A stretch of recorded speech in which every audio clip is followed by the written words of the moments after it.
Hi, I'm David Katzmeyer, Senior Editor at CNET, and I'm standing next to Samsung's UNF5000. This is a 40-inch LED LCD TV. This series is also available in a 22, a 32, a 46, and a 50-inch size, so a good range there in the smaller screen sizes among TVs.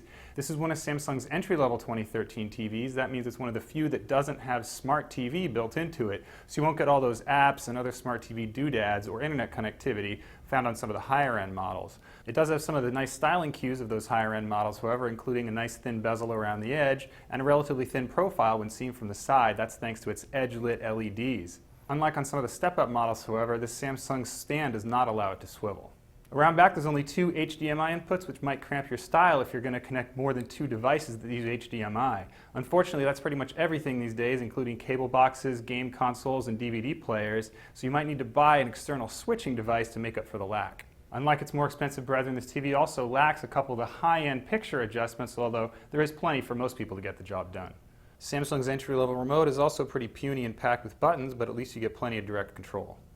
Despite being a relatively inexpensive TV, we were pretty impressed by the picture quality of the F5000. It has a relatively deep black level for an LED LCD. It actually outdoes its higher-end 6300 series cousin in terms of delivering that inky black that makes dark scenes, especially when you have the lights down, look really nice.